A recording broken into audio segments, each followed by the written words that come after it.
guests. Never a good omen.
Spoons are beating out some kind of rhythm, a message, trying to tell me something.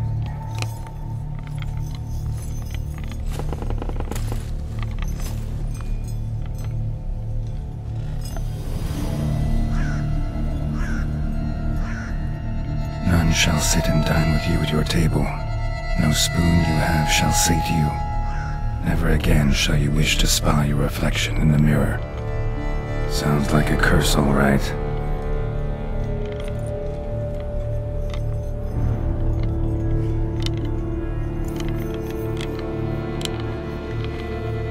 Somebody's clearly obsessed. Regis mentioned the place might be cursed. Can't be a coincidence. Need to look around.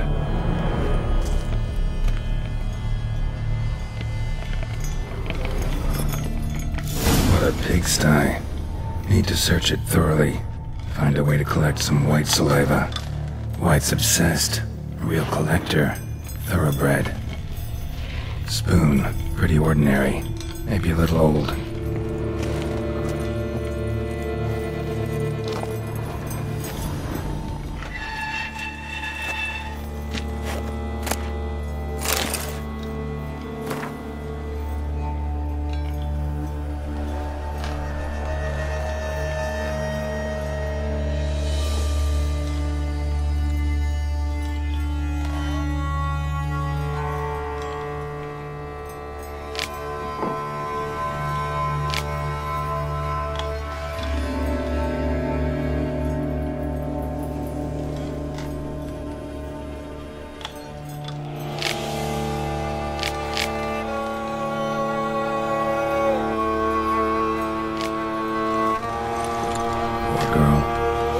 She was changing into a monster.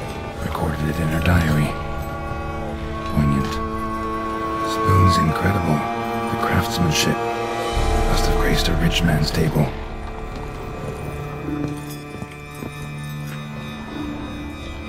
Smashed mirror. As if someone couldn't stand to look at themselves. The monster. Journal's author, maybe?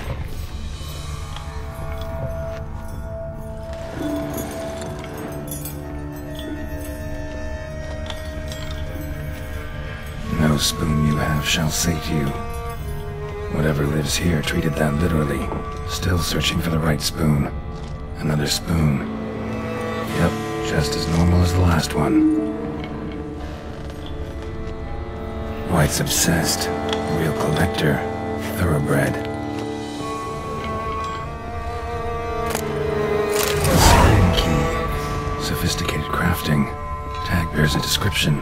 White's a true collector.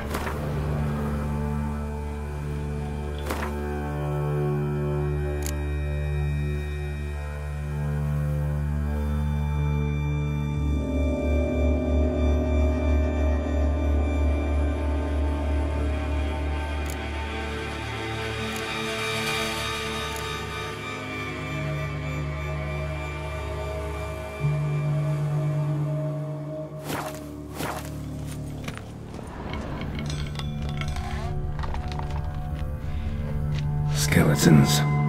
Doubt they came here willingly. This have anything to do with the curse? None shall sit and dine with you at your table. It makes sense. Woman's name scratched into this wooden spoon. Romantic.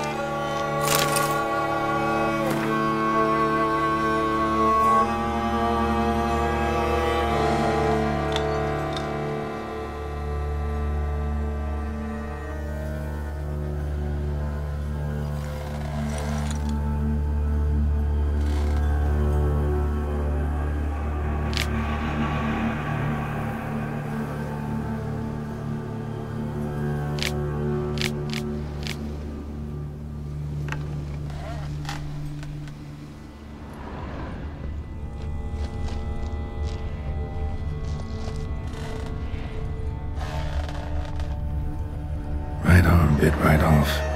Teeth all knocked out. Somebody tried to force feed him. No claw or fang marks. Probably choked to death. Broken neck. Indentation in the skull's lateral surface. Smacked in the head with something heavy.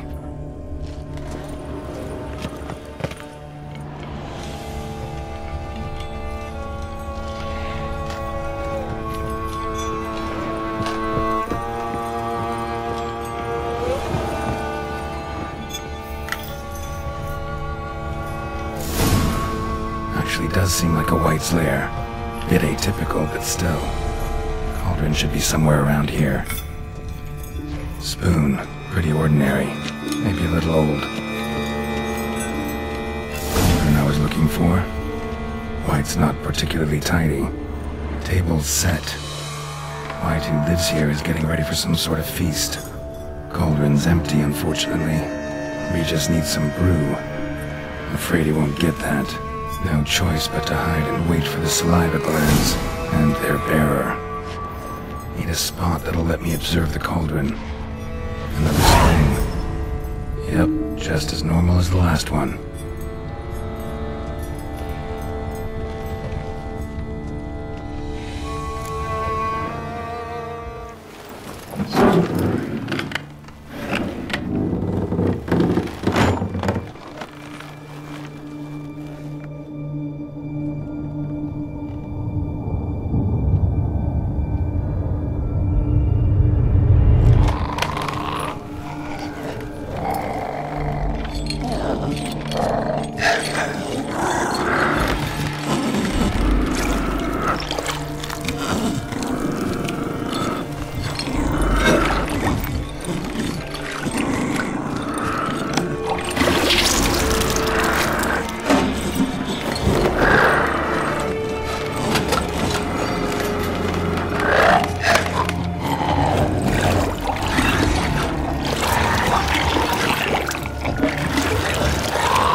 Not gonna hurt you. Wanna help? I've seen the words of the curse on the walls. Think I know how to lift it.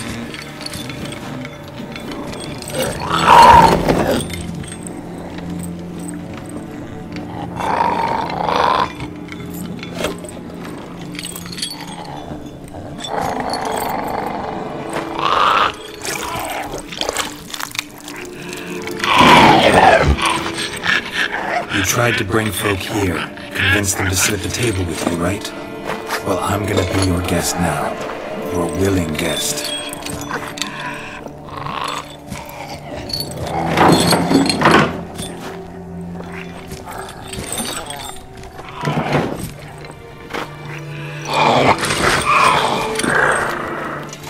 Just need a bit for Regis.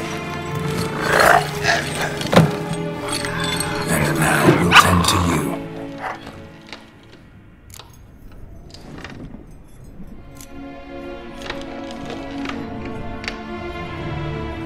need to get this right. Words of the curse were, "None shall sit and dine with you at your table. No spoon you have shall sate you. Never again shall you wish to spy your reflection in the mirror."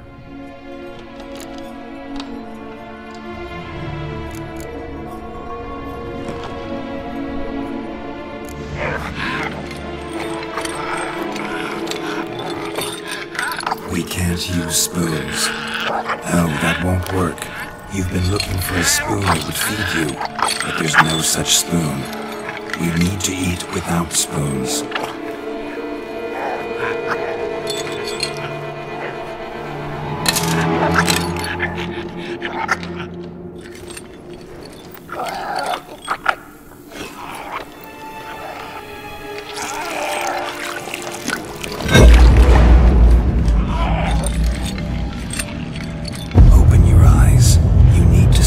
Likeness.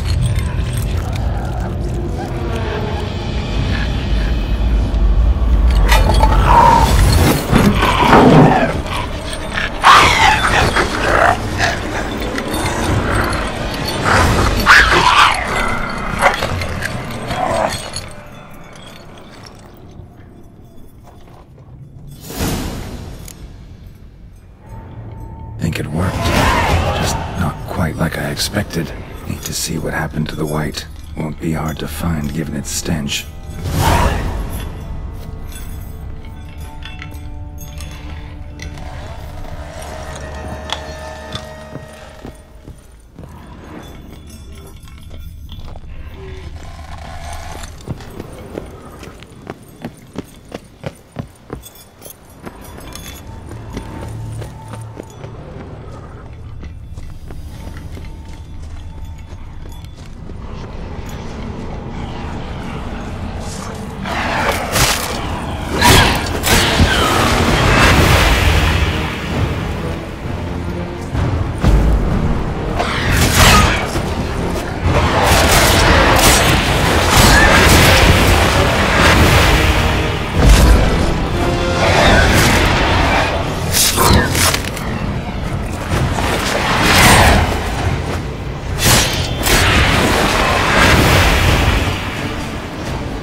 Easy, not gonna hurt you.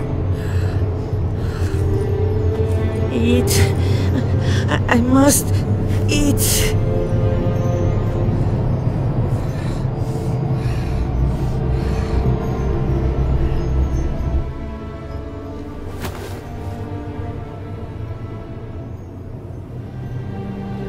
I'll take you someplace safe.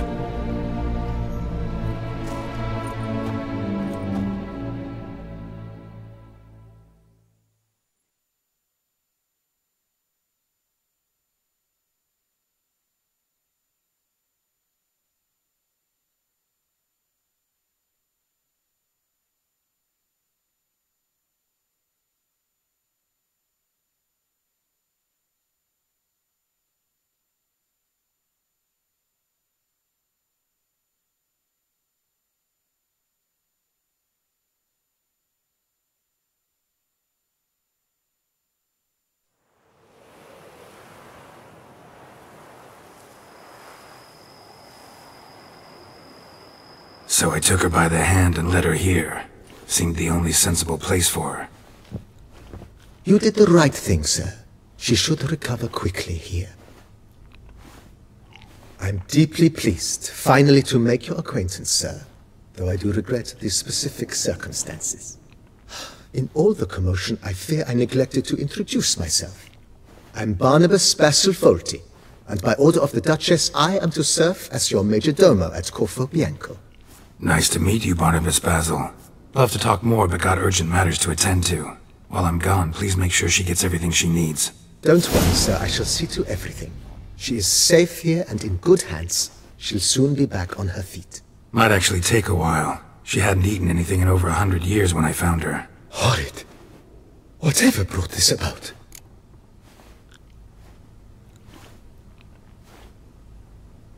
Told me her story on the way here. Her name's Marlena. She was once the very beautiful and proud heiress to the Trastamara estate. One evening, when she was holding a banquet for friends, a beggar came to her gate seeking alms. He had a bowl and a spoon with him. He sat outside her fence and waited. I've heard of the custom. An ancient rite of hospitality that obliges one to give food and drink to such a guest lest he depart hungry. To neglect the custom is to bring great misfortune down upon oneself.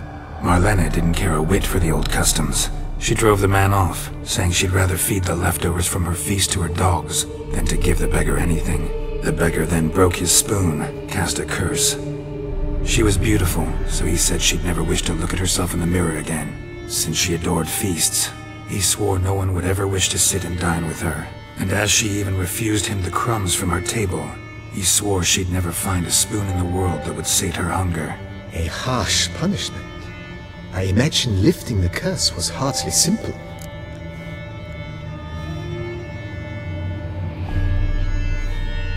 Curses are tricky.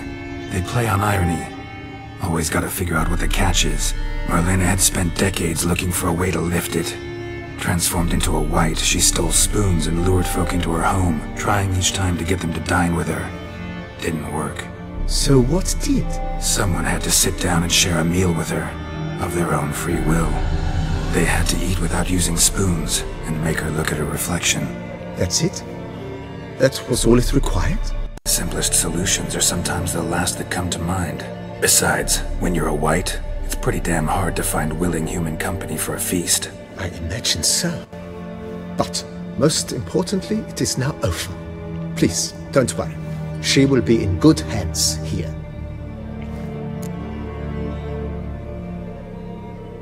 Vineyard comes across as a place with a rich history.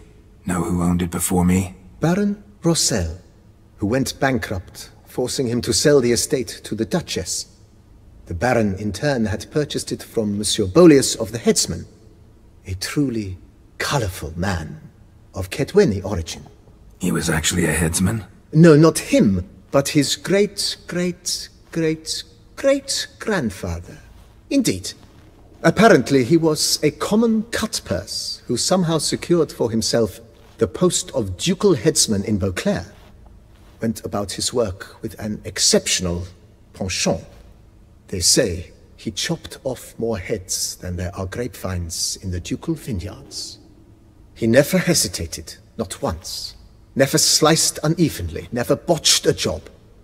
For his exemplary service, the Duke granted him a title and this estate. Monsieur Bolius, on the other hand, was an engineer in his younger years. Once retired, he settled here and took to producing wine. Sadly, misfortune struck and he lost his sense first of smell, then of taste. Additionally, he could not drink alcohol. His medic forbade it. Shame that.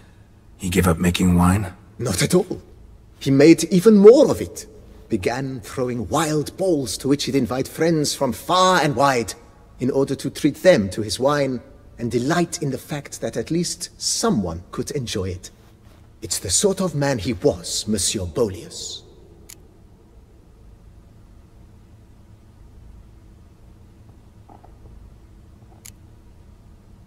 Mind giving me a little tour de Corvo Bianco? Not in the least. Follow me, please. I think it would be practical to begin on the hill.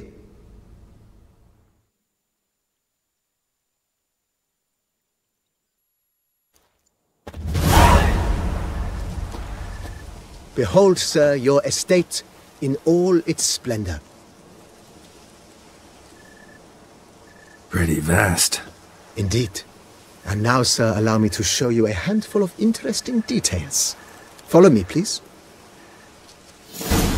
Been a major domo all your life? Yes, I come from a long line of major domos. My father was a major domo, as was my grandfather before him, as was my great-aunt. In fact, she was the one to start the tradition. Great-aunt? A hard woman. It is said that already as a child, she knew where she was going and went there. When she arrived in Beauclair, she signed on as a chambermaid at one of the vineyards, then slowly worked her way up to Major Domo. She dragged the rest of the family up the same path.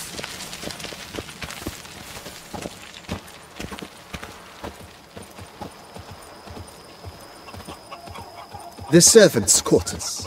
I occupy the green home. With the Duchess's permission, I have hired a full staff. Their salaries to be paid from the ducal treasury. Nice of her. Not the most sightly part of the estate, I admit. But I think it worthwhile for you as master of the domain to know where the help stays.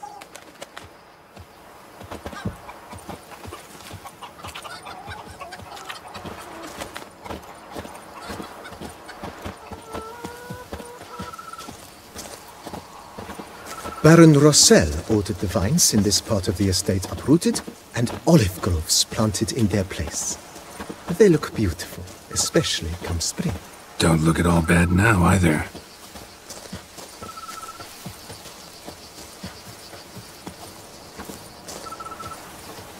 Down below lies your vineyard, where we grow a strain of Carfanere, one of the world's oldest.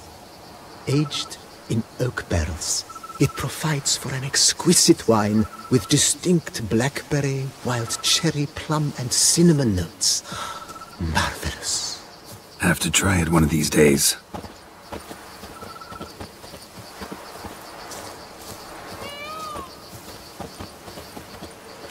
Nice well. Picturesque. Yes, though it ran dry long ago. During the raucous feasts Master Boleus held, he would order it filled with wine. There's a tale about a guest attending a Boleus spoon for the first time and thus unaware of the custom. He had suffered great heartbreak and had decided to end his life by jumping into the well. The festivities were coming to a close, and the well was nearly empty when the suicidal guest finally jumped. Instead of killing himself, he merely broke his legs. To numb the pain, he drank the wine. Drank himself to death? Not at all. When found the next day, he had concluded he'd witnessed twin miracles. The water had been changed into wine, and he had survived. He retired to a monastery in the Dragon Mountains and began preaching the wisdoms of Lebioda.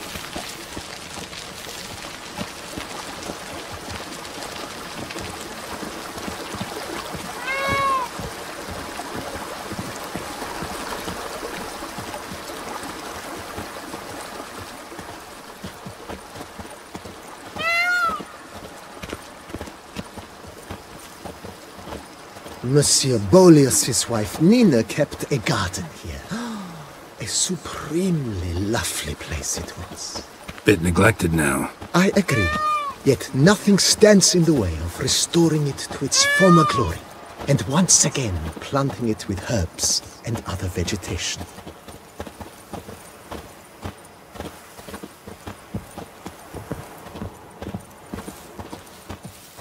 Madame Nina planted diminutive, delicate flowers and herbs here. One might say their aroma still hangs in the air. You're quite the romantic, Barnabas Basil.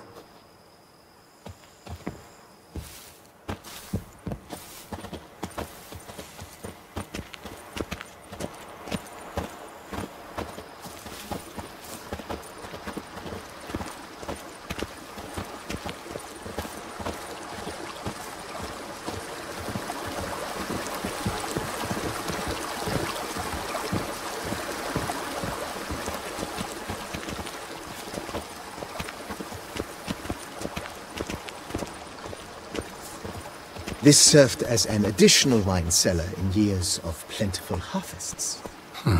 Bit of work and it'll make a fine stable for Roach.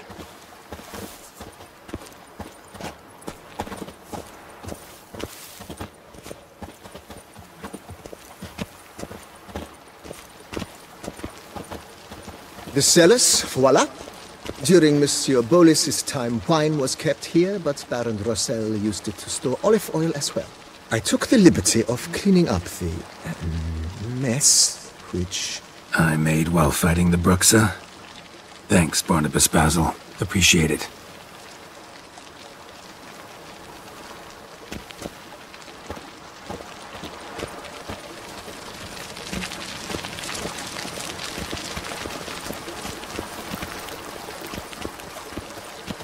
As you can see, the facade is, how to put it, slightly stained. But one cannot deny it a certain subtle southern charm. True, though it could use a bit of subtle paint.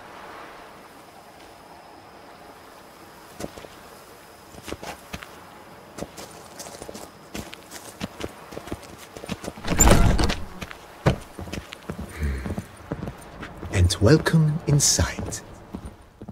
On the left is the master bedroom. On the right, the dining hall and kitchen. Upstairs, you shall find the guest room, currently used for storage. Not a bad idea. At the moment, the house is only minimally furnished. Yet I believe we will, together, devise some innovative arrangements. A few paintings, for instance, would breathe new life into the abode immediately. With that, sir, you've seen the full lay of the land. Corvo Bianco is a beautiful estate. Though one must admit, time has taken its toll. Forgive me for being forward, but if you were to choose to invest a small sum towards its beautification, consider me at your service on the matter. Think I'll take you up on that. Be sure to come and see you if I decide to do any remodeling.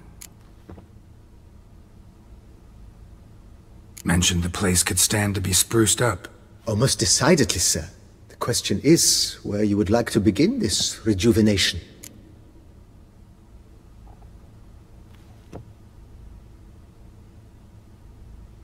Been thinking about the outer walls. Maybe a fresh coat of paint or some patching. If I might dare to make a suggestion, why not start with a general renovation?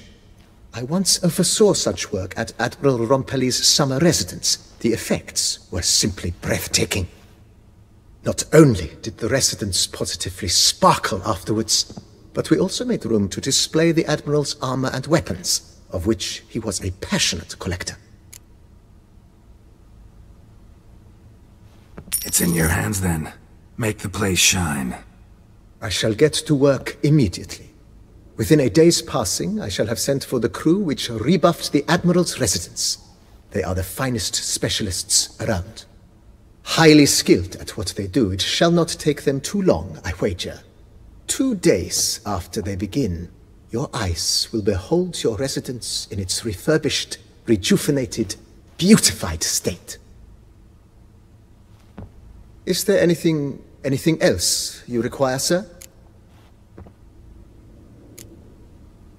Got these spacious grounds. But maybe it's time to make them more, useful. Oh, yes. We certainly should. The way I see things, given your trade, sir, you would be wise to put in a grindstone and an armorer's table. A good way to start things off, don't you think?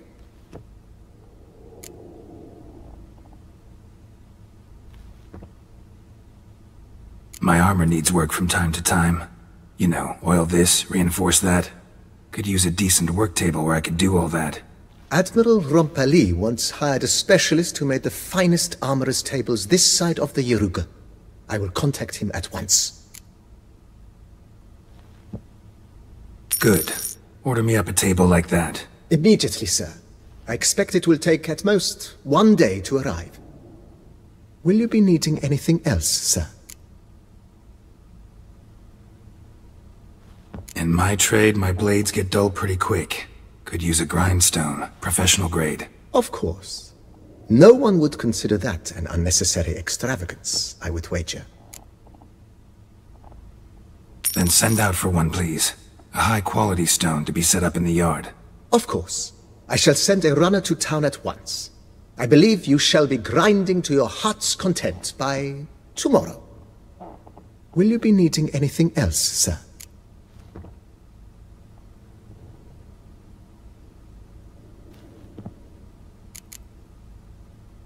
Know what? Changed my mind. Not in the mood to talk about redecoration today. But I wanted to ask you something else. I shall be glad to answer your every question, sir.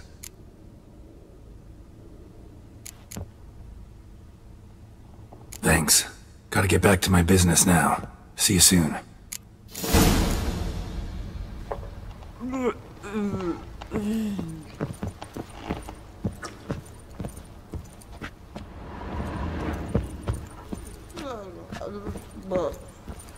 I thank you.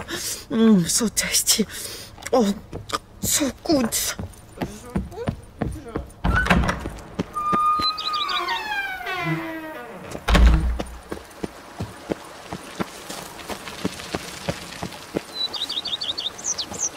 I've a daughter, you know. She's fit to wed.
Think your friend's hand'll make for a nice broth? You've clearly honed your sense of humor. But we are not cannibals, Geralt.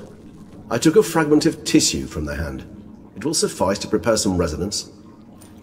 What did you do with the rest? I cremated it, as our codex commands. A raven told me you'd acquired the necessary ingredient.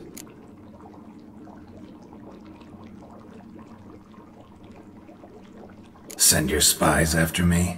My watchers. Were something to go wrong, I could then arrive quickly to help. Managed fine alone, but thanks for the thought. Gonna need much longer to finish brewing resonance? Mentioned a last ingredient, too. What about that? That, I fear, might prove troublesome. You see, to use the concoction to summon the memories of one, the solution must contain the blood of another specimen of the same species. Shouldn't be a problem. I happen to know a higher vampire who should be willing to help. Right, Regis? It's not that simple, I'm afraid. While you were away, I tried my damnedest to identify a replacement, but alas, none such exists. Not sure I understand what the problem is. Can't we just draw some of your blood? The blood must be in an agitated state. As I'm certain you know, higher vampires can change their corporeal shell. As our flesh changes, so does our blood's chemical composition. To make a long story short, I shall need to induce in myself a state of strong psychokinetic arousal. In brief, madness, rabidity. And that stands to be very, very dangerous. Dangerous? Why? I mean, you'll still be you, right? True. But I should be highly agitated, in a state of fury.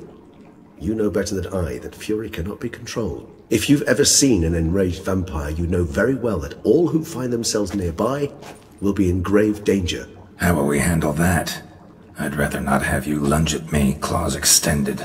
That makes two of us. But worry not. I've thought it through very thoroughly. Details to follow soon. All right, so what do you want to do? We shall visit Tesha Mudna, an ancient vampire estate. There we will find cages suspended in the air. I will enter one, be confined. You will lure beasts there. Beasts you will then kill. The bloodletting should prove profuse. Abundant enough so that the blood scent will drive me mad. Wild. Tesha Mudna. What's it like? It is a place of torment. A torture chamber. Long ago, shortly after we'd arrived in this world, one among us named Kagmar developed such a taste and lust for human blood that in one night he could imbibe an entire village. This brought trouble on the entire species. Common folk wearied quickly of living in constant fear. They began to hunt us, seek the aid of mages and witches in tracking us down. So what? Not like they could ever hope to kill you. but they were bothersome. Forgive the comparison, but when did you last enjoy mosquitoes buzzing around your head? In any case, the other vampires decided something had to be done. Kagmar had to be caught and punished. A torture chamber was thus outfitted in the dungeons of Teshem Mutna. Inside it, a cage made entirely of a special alloy of silver, dalvinite, and meteorite steel. Kagmar was captured and locked in the cage. Sat there over 2 centuries, driven to fury time after time, never able to escape. Thus I know the cage will withstand the fury to which we shall drive my humble being. See no reason to dawdle. Teshem Mutna. Take me there. In a moment. Just one last thing.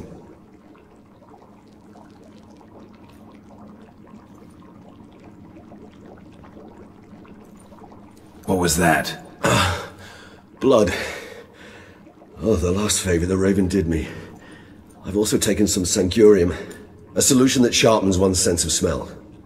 1 drop of blood shall smell like a gallon to me now. You crazy? You're a recovering addict. Your outrage warms my heart, Geralt. But you must remain calm. I have no choice.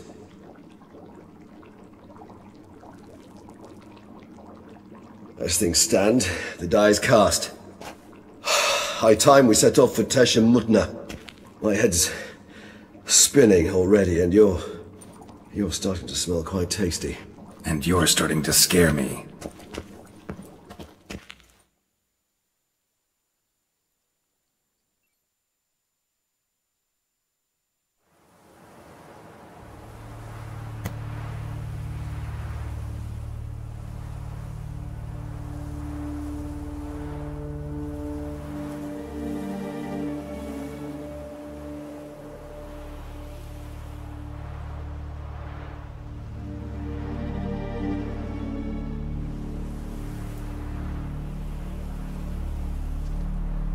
We have arrived.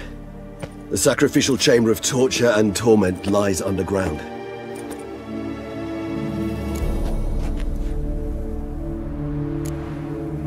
Sure you know what you're doing? I can only hope I do. Please, let's go. The longer we delay, the less control I shall have of my faculties. I'd really prefer not to hurt you. You lead.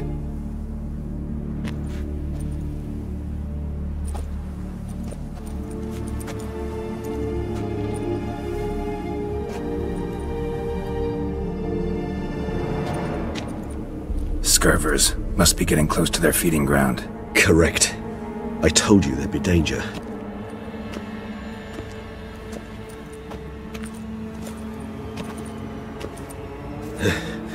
Beyond this wall lies... An ancient vampire dungeon. Seen a lot of things in my time. Nothing quite like this, though. I feel honored. A man with such a wealth of experience, yet I'm about to show him something new. Now, to open it.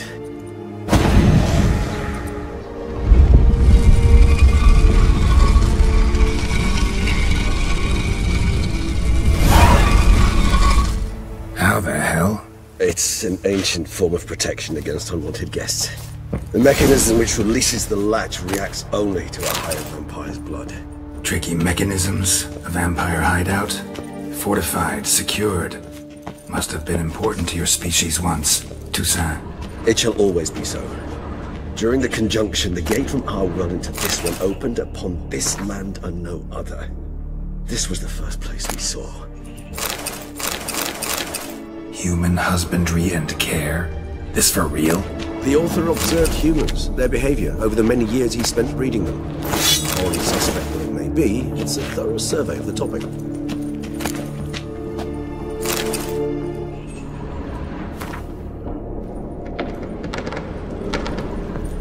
This place. There's evil here. Death hangs in the air. Yes. Great many beings.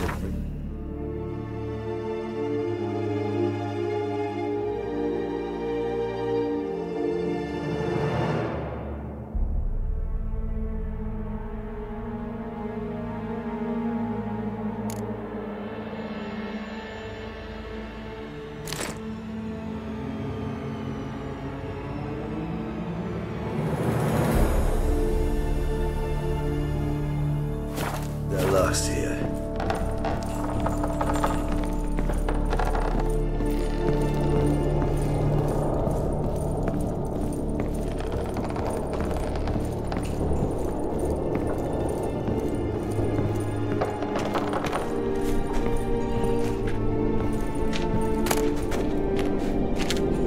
Glyphs are carved into the rock. Coated with blood used to be. They mean something? They're emblems, symbols of, well, what you would call tribes, dispersed throughout the world after the conjunction. My ancestors placed them here to remind us all where we came from.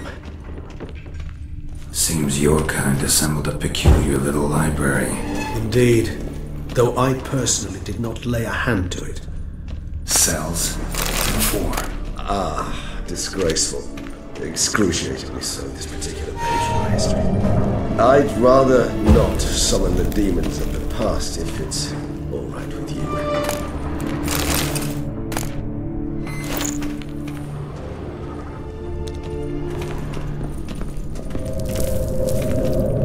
Whose is this glyph? Amarun. They ventured beyond the sea.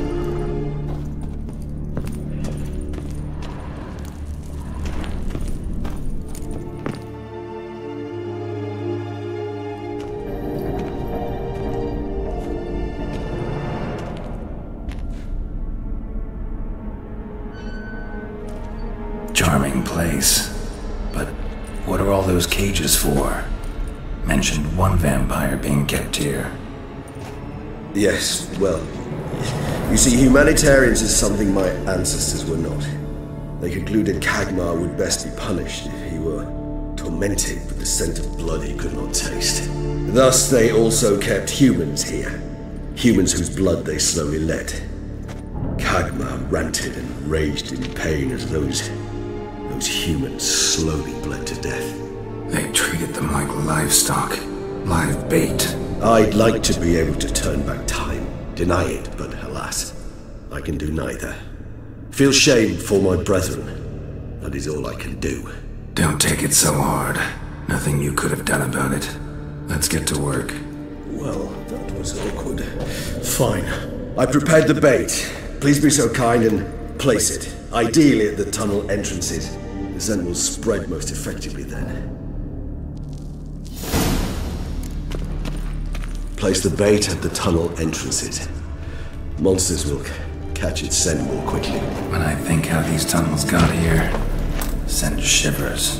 It was the natural order of things. The place reeked of death and it attracted necrophages.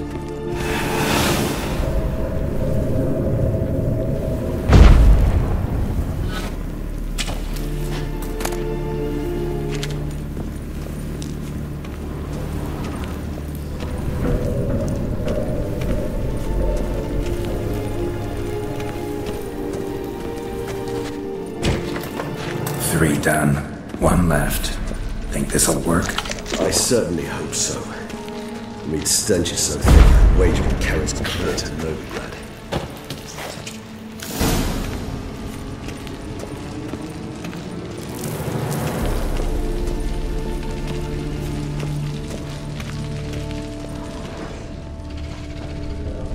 This'll hold. Doesn't look like anything special. I told you, Kagmar thrashed about inside it for over 2 centuries. Appearances can be deceiving. Bait set. What now? I shall enter the cage. You must chain me inside. The bars are made of an alloy that will prevent me from transforming into mist. Kinda thought you wouldn't want to. I shall be in great pain. My sole thought being to stop that pain. I cannot know what I will do.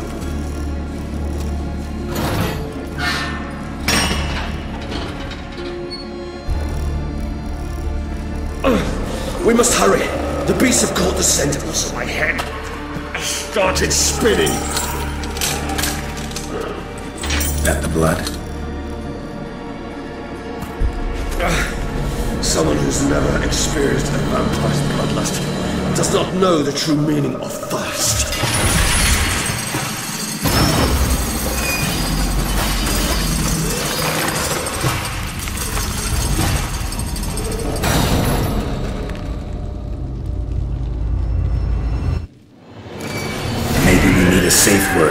You know, something you'll say when you can't take it anymore. And what would you do once I uttered it? Don't know. Calm me down. Somehow.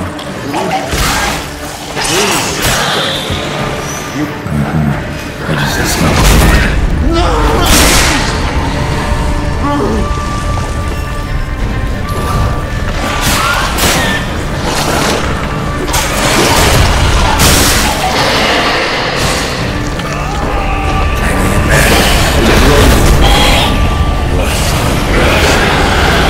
Overcome. Good. Hear more coming.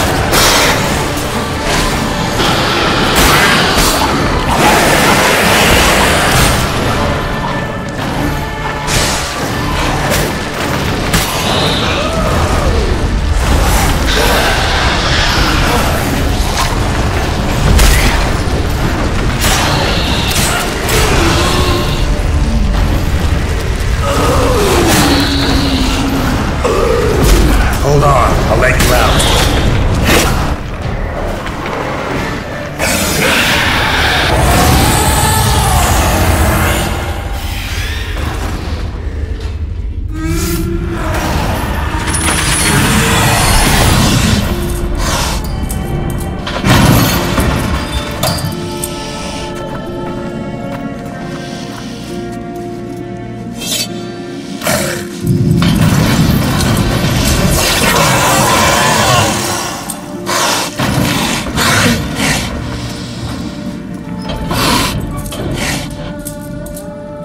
To hang on a little longer. Blood'll dry in a few hours. Scent won't bother you anymore.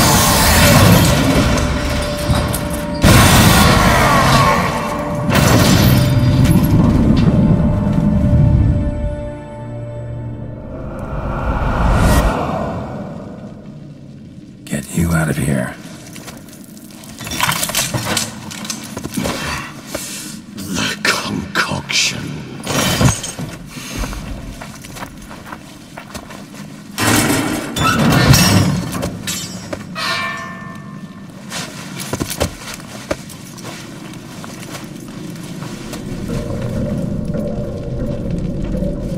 You can't finish it in this state. Tell me how. I'll help you.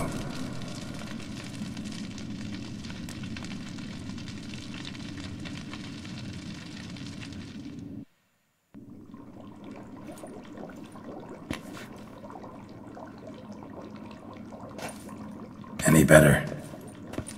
Far from ideal. And some time must pass before I fully recover. But yes, a bit better, thank you.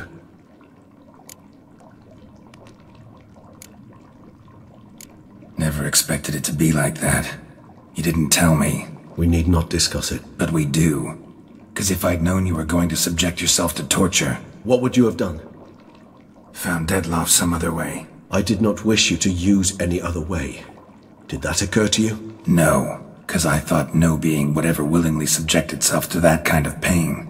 You vampires aren't any different from us in that regard. I told you. The pain is my way of paying my debt. The enormous debt I owe Dettlaff. If I had to do it again, I would in a heartbeat.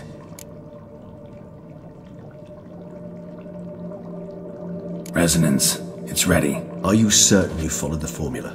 The proportions were exact, the brewing time precise. This is important, Geralt. The slightest deviation could cost even a witcher dearly. Relax. Got some experience brewing potions. Very well. In that case, let's begin.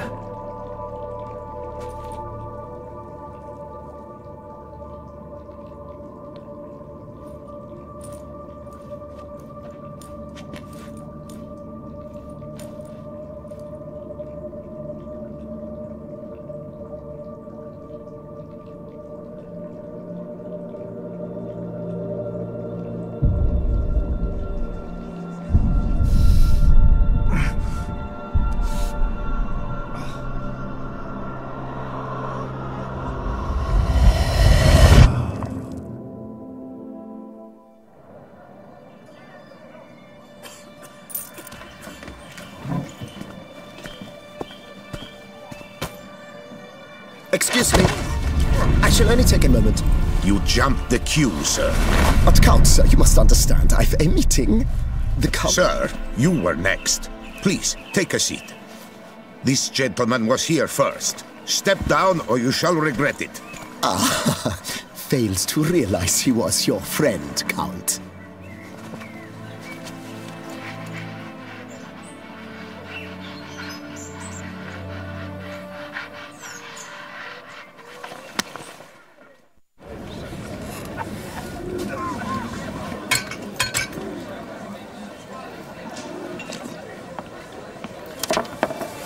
It was then I ordered him to give up his seat and step off the stand. If only you'd seen his face. We got him good, didn't we, Detlef?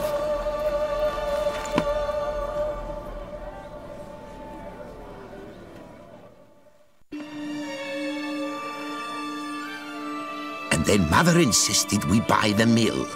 Curious, eh?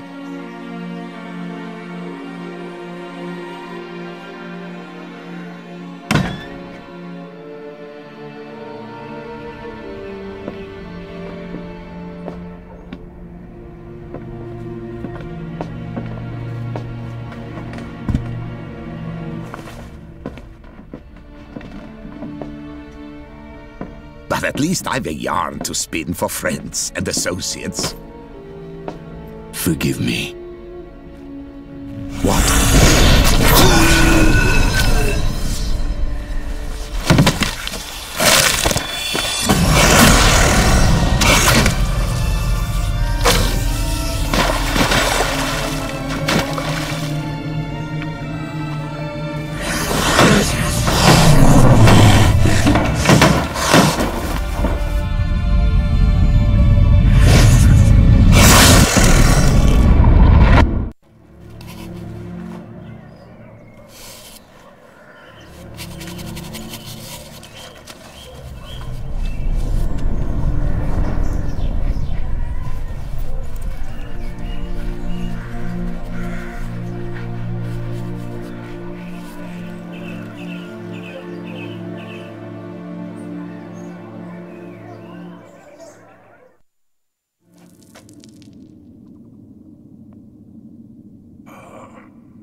Awake at last.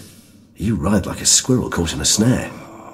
I'd begun to fear they were death throes, that you'd departed. Sure wasn't pleasant, but it worked. What did you see? Delacroix. His death did not come easy. Seems Detlef had made friends with him, still killed him, and chopped up his corpse.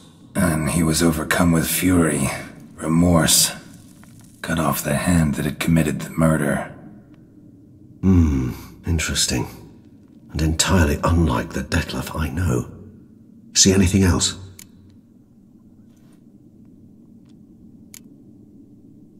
Saw a moment. Delacroix did something selfless. Was kind to Detlef. Guess it could have been the start of their friendship. Why the uncertainty? Nothing extraordinary about it. Normal, everyday situation, really. Visions were supposed to issue from strong emotions. Clearly the situation provoked such emotions in Detlef. Keep in mind, he did later murder Delacroix. Killing someone who's grown dear to us, it's bound to elicit strong emotion. Vampires are no different in that regard. Did you see anything else? There was something. Showed up twice in the vision. A bootblack stand. Detlef first met Delacroix there. Went back after the murder, actually. Peculiar. Stand was somewhere in the Port District. And the bootblack acted as if he knew Detlef. That would be even odder. Perhaps we should have a chat with the lad. Though I would expect no breakthroughs. It's our only lead. I'll go talk to him. Coming with? I shall join you later if it's no trouble. I don't yet feel strong enough to venture out. That's fair. Rest up. Be back as soon as I learn anything.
You smell that?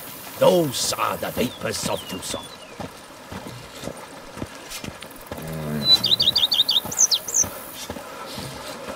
You smell that? Those are the vapors of Tucson. Works hard on the nerves, eh? That's why you're so great.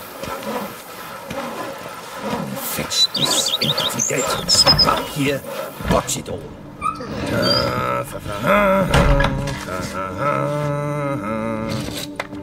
A pleasure to welcome you once again to the as yet humble confines of Corvo Bianco. When last we met, I did not get the opportunity to present my credentials. With your permission, I shall do so now. I previously served with distinction at the Nibli family manor and in Nazaire with Admiral Rompali, who, as you are certain to know, is an extraordinary, demanding gentleman. Whoa, Barnabas Basil. One thing you ought to know. I'm not your typical landed gentleman. Truth be told, this is the first real property I've ever owned. Oh, in that case, you must leave it all to me. I shall organize, see to everything, and whip the house into order. I dare say this place will soon be the most prosperous vineyard around. Great. Can already see I'm in good hands. Starting to really like this place. Maybe we should keep going, refurbish some more. What do you think, BB? I agree. Yet I would urge you to hold off on further construction until the ongoing work is done. Juggling can be a challenging art. It's best not to undertake too much at once. Thanks. Gotta get back to my business now. See you soon. I wonder if I can get a loan from Cianfanelli. And if I were to put up my wife as surety. Wonderful. Thank you.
The same way.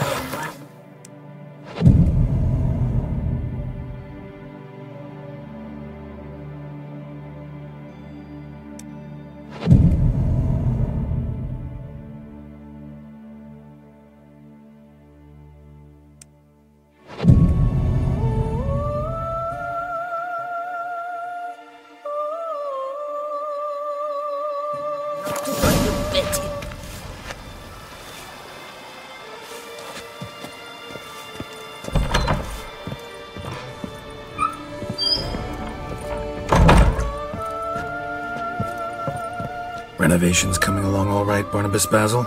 Superbly, sir. General refurbishment has been completed. And I took the liberty of adding 2 racks, each upon which you might hang weapons and armor, if you've some pieces you'd like to display. Likewise, I have prepared a few spots in which new paintings might be hung. In other news, the laborers dusting out the cellar have made a most unusual discovery. I believe it's something you'll wish to see.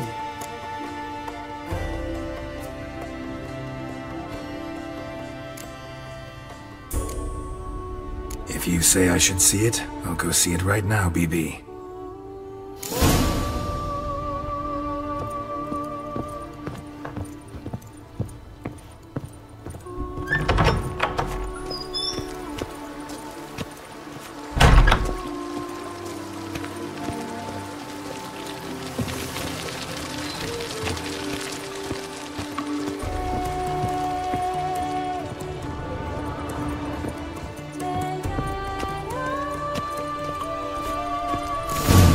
Strange.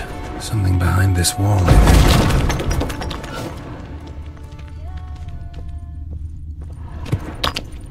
A laboratory. Must have been an alchemist at one time.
BB, know anything about the laboratory in the cellar? One of the previous owners take an interest in alchemy? A laboratory? Alchemy? I know nothing of it. But I understand that to a witcher this must be a very intriguing find. It is. It was walled up. Equipment's pretty ancient too, so it must have belonged to someone who lived at Corvo Bianco before you started working here. Whoever it was sure knew their stuff though. Got dragonglass vials and flasks, stills, sublimators, vengerometers. Forgive me, sir, but I fear I don't follow. Just saying, it's top-notch equipment. True masterpieces of craftsmanship for use in alchemy. Brewing a concoction with this stuff versus doing it over an open fire? Well, there's no comparison. Then I am all the more delighted you discovered it, sir. Starting to really like this place. Maybe we should keep going, refurbish some more. What do you think, BB? As you wish, sir. Shall we see to the house or the grounds this time? Feels like by investing a bit of coin, I could make the house more functional. Indeed, momentum is best maintained once established. Now that we've finished the general renovations, you might begin to consider such things as a new bed, or additional armor stands, or weapon racks. Also, some new furnishings and a fresh coat of paint on the walls would do much to improve the guest quarters.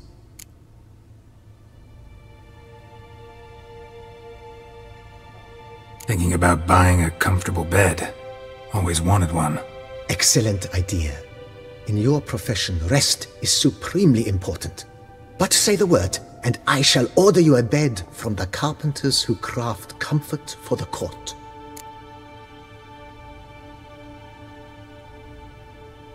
Great. Order me a fine bed, please. Think I deserve one at my age. True indeed, true indeed. I shall send a runner at once. The bet will be in place by this time tomorrow. Is there anything else you require, sir? Could use another weapon rack. Got some interesting pieces I'd like to display. I know of a carpentry shop in town which crafts the humblest lumber into true masterpieces. You need but give the word. Fine. Order the racks. Of course, at once. At most 1 day for them to arrive, is my estimation. Is there anything else you require, sir? Along the path, I've often picked up well-crafted, beautifully ornamented armor. Some of those pieces would look great on display here. I agree. It would lend the place a certain witcher's air. Shall I order new stands at once, sir? Yes. Just please make sure they're solidly made and nicely finished. It goes without saying, sir. There is nothing worse than splendid armor upon a subpar stand. By this time tomorrow, they shall be ready to display your finest finds. Is there anything else you require, sir? Was wondering about the guest room. Not that I'm expecting company, but... Oh, but that is immaterial. All self-respecting homes should boast a comfortable guest room. What if someone were to drop by unannounced? Yeah, sooner we start on that the better. I can tell a man of action immediately. I'll see to it myself. The room shall be ready in 2 days, in my opinion. Is there anything else you require, sir? Starting to get into this whole renovating thing. There must be other things we can improve. What a splendidly wise idea. Now that the general refurbishment is done, why not see to the grounds? Perhaps renovate the stables, or return Madame Boleus's garden to its former verdancy?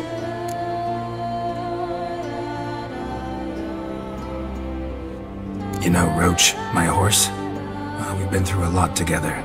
And since I finally got a decent place to stay, I think she deserves one too. Oh, a sturdy stable testifies to a most honorable owner. Just say the word, and I'll have them start working on it at once. My Roach deserves the best. Have them refurbish the stables.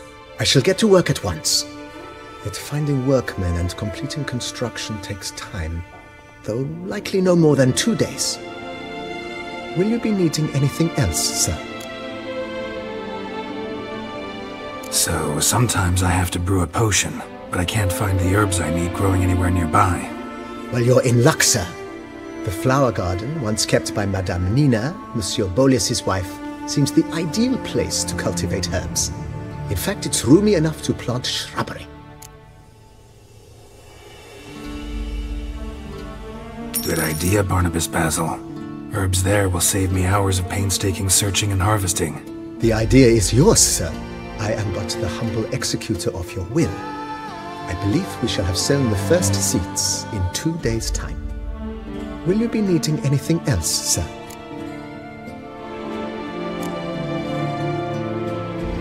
That's all for now, BB. Thanks.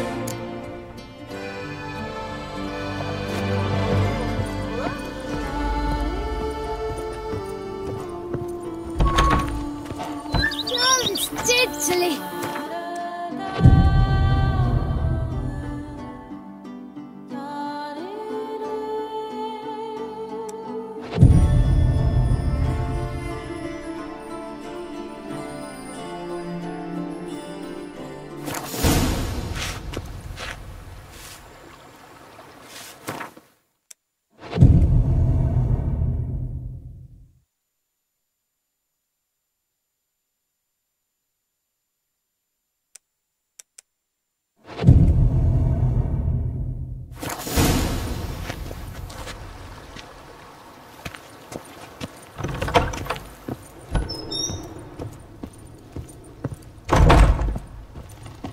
Renovations coming along all right? I am delighted to inform you we have completed our labors. You can now devote yourself to enjoying the vineyard's delights to the fullest. You must forgive me my temerity, sir, but I thought, with all the work on Corvo Bianco completed, and with the estate looking more beautiful than ever, it might be appropriate to commemorate the moment. Sure, why not? During the tidying that preceded the renovations, I came across a bottle of Sapramento, the 1250 vintage. I cannot say by what miracle it survived, but it is here, and we've cause to open it today. And then he ran straight into the crowd, burning bouquet in hand.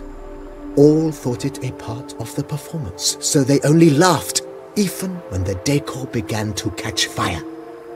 It was not until the flames engulfed Baron Mahevkin's beard that folk began to realize something was amiss and went to put out the fires.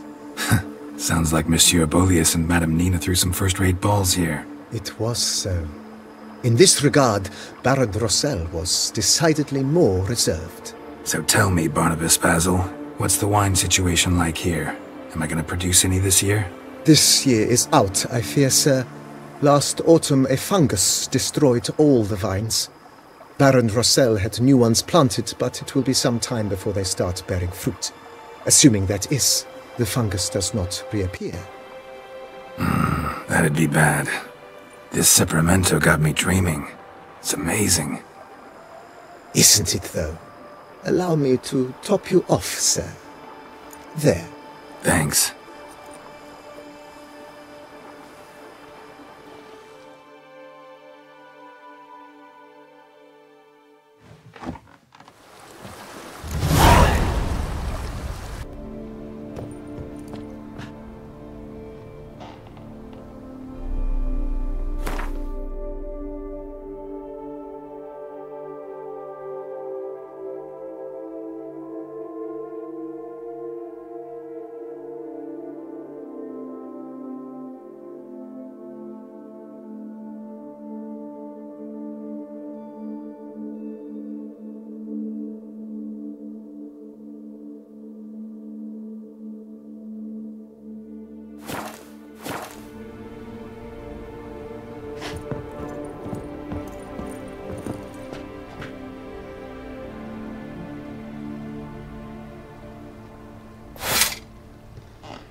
Tasty. So wonderful. Thank you.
Dusk's last light, then give my wife a good long night.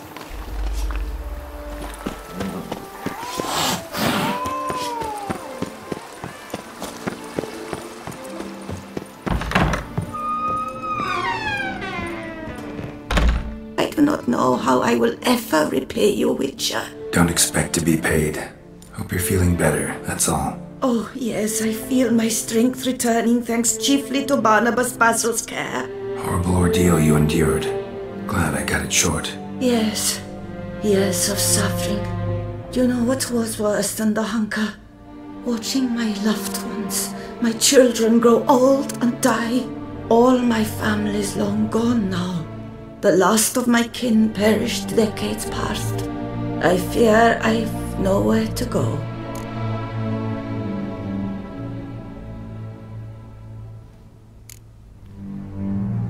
This is a big house, big estate. You can stay here. Truly? I could never infringe so on your hospitality. Yet, Yeah? after all I've suffered, the years of starvation, I've but one dream. At last to prepare food that fortifies, nourishes, to delight in the tastes and smells of spices, to sit at one table with others and eat. Don't see a problem if that's your dream. You could help Barnabas Basil in the kitchen. Eating his meals. You know he's not a culinary virtuoso. Nothing could make me happier. Thank you. No, thank you. House could use a woman's touch. I've one other thing I'd like to tell you. Many years ago, my father assembled valuables for my dowry. I never wed, so they remained unclaimed. These baubles are no use to me now, but to you, well, perhaps let them be a token of my gratitude. If you wish to find them, you must go to my old home, to Trastamara. The dowry lies hidden in a barrel in the cellar. There are several barrels. You must give each a knock until you find the right one. Do just that. Thanks. I'd never expect someone with your past to feel drawn to the kitchen. Do you fear I will cook in your home as I brewed as a white? Counting on you having slightly better taste as a human. Of that, you can be sure. I loved cooking, even as a child. My gran was a true master in the kitchen. Her spit-roasted oaks was famed throughout the land. Thought you were a lady, owned an estate. Do you mean to say a woman of my rank should have had a cook? You're right, of course. And I had the best of cooks. But I devised the dishes myself. They only prepared them. You sure you don't feel lonely out here? I cannot say yet. Too little time has passed since you freed me of my thrall, but somehow, for now at least, I do not feel drawn to the city, to others. Visited others' homes as a white? Yes, but ever at night, when all were asleep, I went in search of spoons. Remember, you can always change your mind. Decide you've lived here long enough, just say the word. I'd never wish to seem ungrateful. And I'd never want you to stay against your will. See you later. Take care, Witcher. And remember, you always have warm food awaiting your return.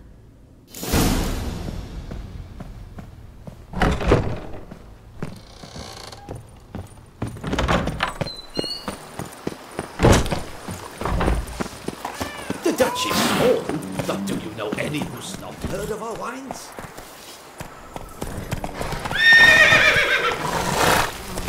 Take it easy.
Might want to look around some.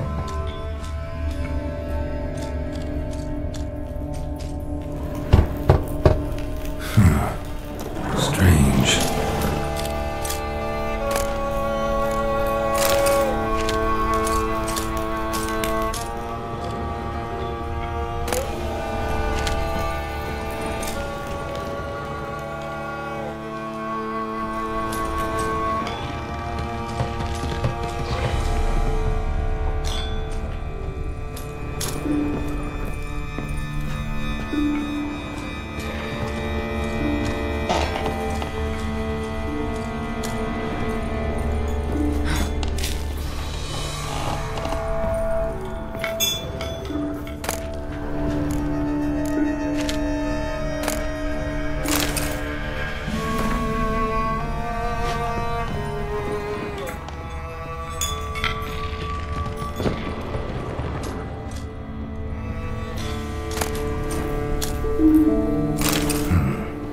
awful pretty.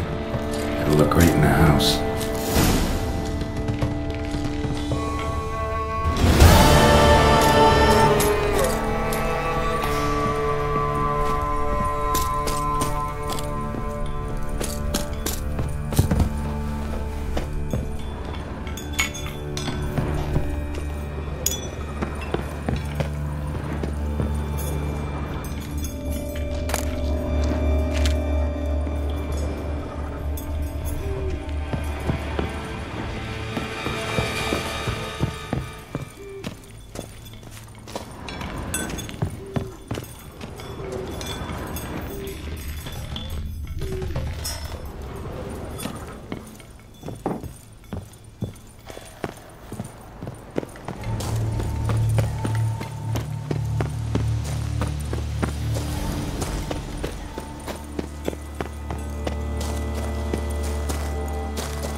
Come on now.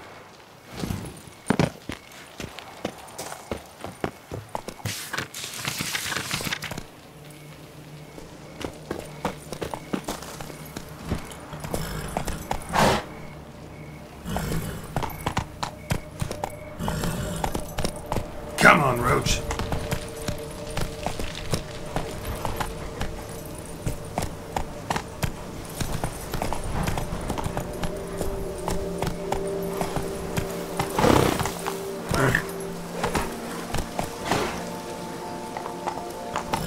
Faster.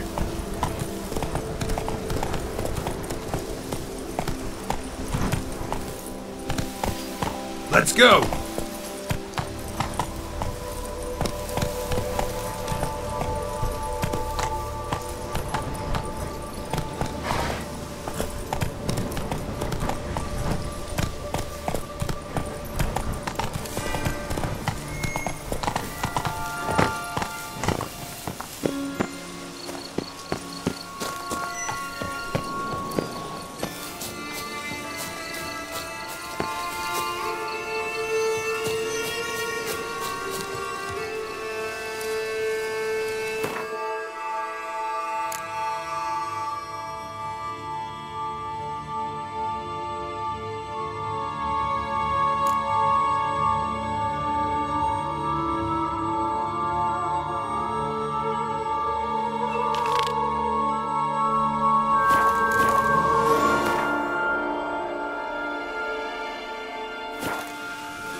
I'm back. Shh, shh, not so loud. You'll wake her. She'll want another go. Wake who? Rosalinda? Louisa, her cousin. She's voracious. Got an inexhaustible appetite. But I'm tapped out. What's it matter that the spirit is willing when the flesh is simply spent? My heart near leapt out of my chest last time. Here, you must take the testes, and Lebioda grant your strength, as I dare say you will need it.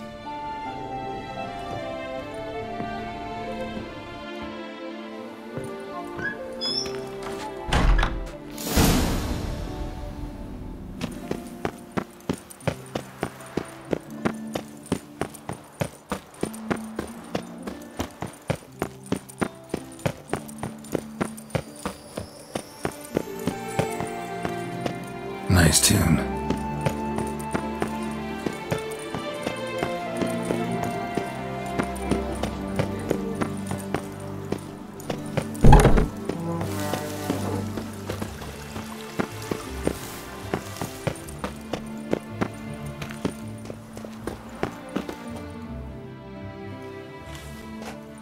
Well, have you recovered Reginald's family jewels? Yep, got them back. Lepioda's luscious lips, it's them! It's really them! I hope this modest reward nonetheless conveys the extent of my gratitude. And look in on us tomorrow for the grand reopening. You shall stroke Reginald at no charge on the house.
You shan't find anything better in all... Welcome, good sir, to Dupont and Sons' Emporium of diverse merchandise. Satisfaction guaranteed.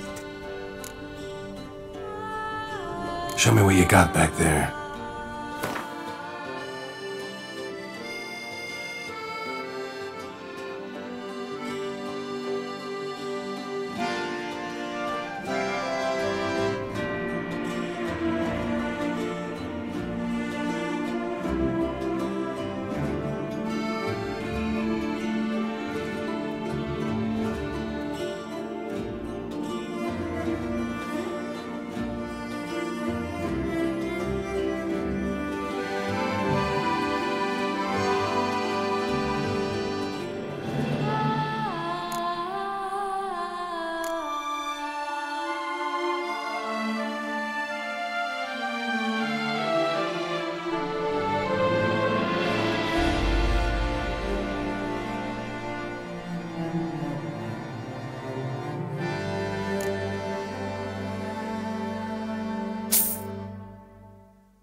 So long. I stock the larder of the Duke herself.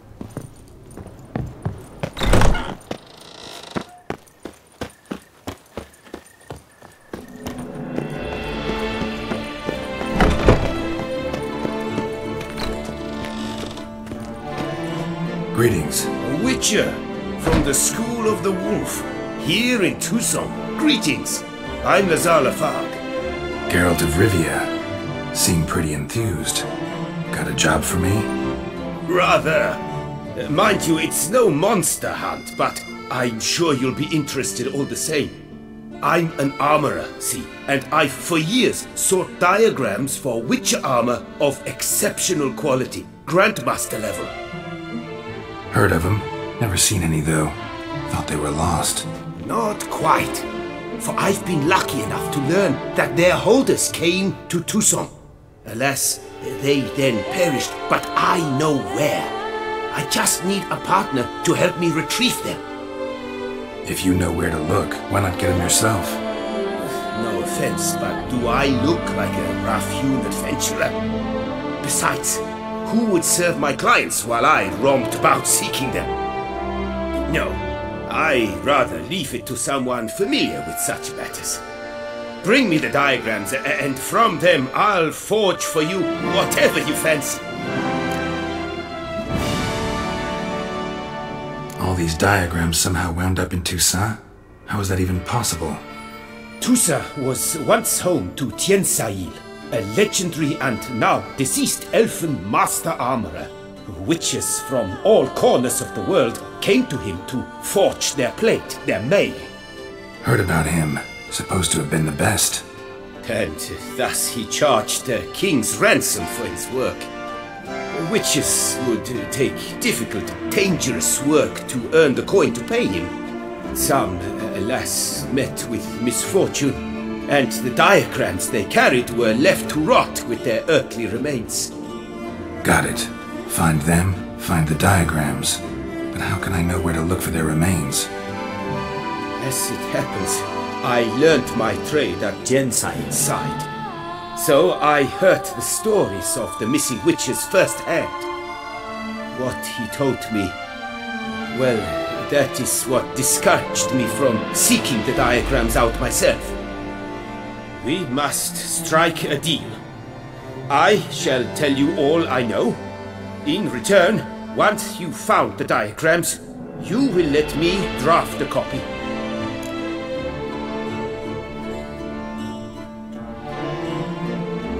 Where do I look for these diagrams? I know of 5 likely fallen witches, each from a different school of the wolf, griffin, cat, bear, and manticore. Which should I start with? Tell me about my brother, the wolf. His name was Aton. I remember him well. My master liked him, helped him find a safe yet well-paid contract. A few years ago, an archaeological expedition arrived in Tucson from Castel Gropia. They questioned my master about the elfin ruins at Termes. He warned them of the danger there and recommended they take Aton as an escort. What kind of danger did he mean? Any idea? Legend claims wraiths haunt the chambers beneath Termes. I cannot say if there is any truth to this, but both the scholars and the Witcher disappeared without a trace. The Griffin. What can you tell me about him? He came some 200 years ago, but my master remembered him well. This Witcher was not stripped of emotions, you see, as his colleagues were. He had taken on a contract at Fort Usa and required better gear.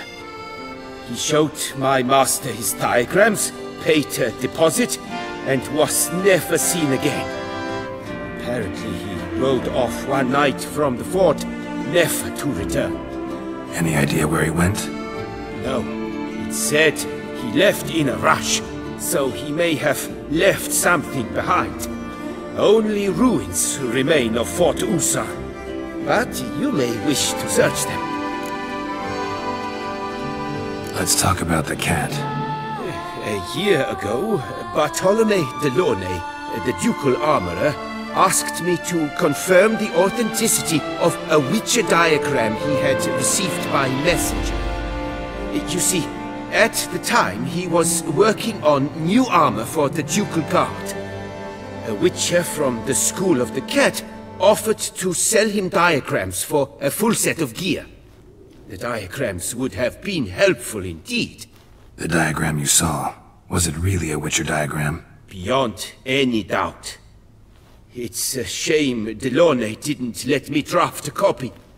He was quite shaken up, afraid the Witcher might simply kill him and take his coin. Possibly a well-founded fear. Soon after, Delaunay disappeared without a trace.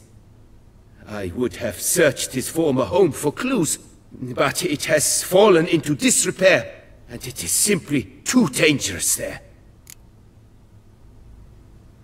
Tell me more about the bear, can you? He appeared shortly after Master Tiensail took me on as his apprentice. I remember the bear-head medallion that hung from his neck. I remember a towering Witcher who haggled like a fishwife. Witchers never have too much coin. True. This one clearly was not wealthy. But he pledged to bring us coin after he completed a contract at the Tufo vineyard, where a building had just collapsed. Time passed. The bear never showed, and my master sent me to the Tufo estate. As it turned out, the Witcher had indeed accepted a job. Yet that was all they heard of him, and that is all I know. School of the Manticore. Probably know the least about it, though once, long ago, wore some armor forged there. My master said the Manticores have their fortress in the Far East. A century past, one of their number came to him, a Witcher named Merton. He made a poor impression on my master. He stank like a dwarven still, and quarreled fiercely all the time. Tiensail slammed the door in his face and told him to return when he sobered up. He would conduct no business with a drunk. The Witcher, however, failed to return. Folk say he got into a booze-fueled brawl with the ducal guard. He was arrested and sentenced. Bastoy prison, where he was held, well, it's been a ruin for years. Still, you may want to start your search there. This elven master, how'd he end up taking a human for an apprentice? My father forged armor. As a youngster, I helped him, then began forging my own pieces. Master Tiensail saw my work and offered to take me on as his apprentice. Only now, years on, do I realize the honor that was. Alas, my master perished in a massacre later, slain by racists. Though he taught me everything he knew, I did not manage to complete the guild's requirements for Grand Master while he lived. I know I have no equal in the trade. Yet, until I complete Witcher armor of Grandmaster quality, I shall never be certain I've become my teacher's equal.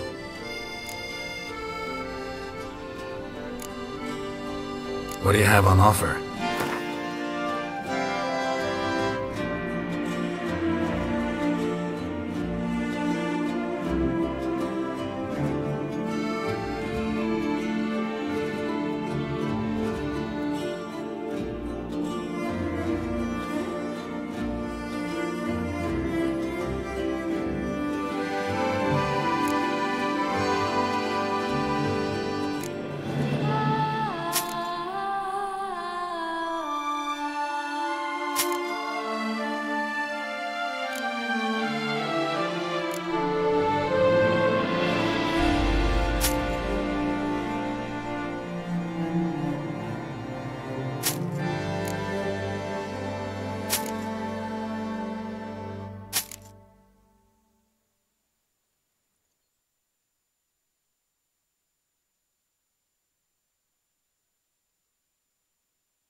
Farewell. Good luck on the path.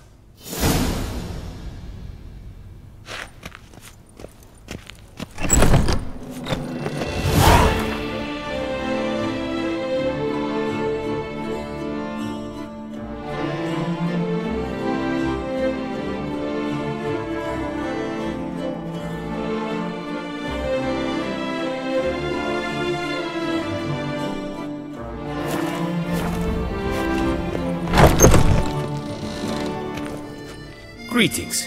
I hope your search goes well. What are you...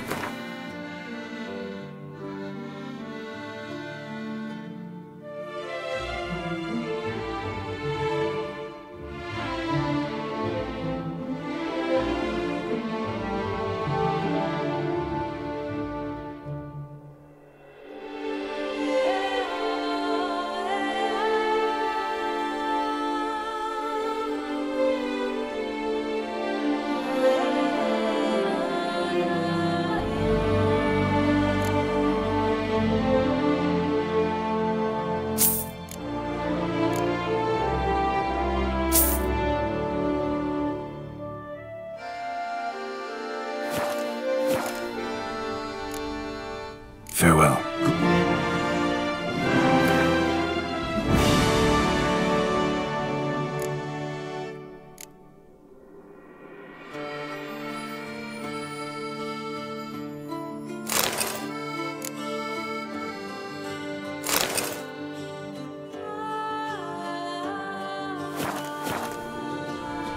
Greeting. What it...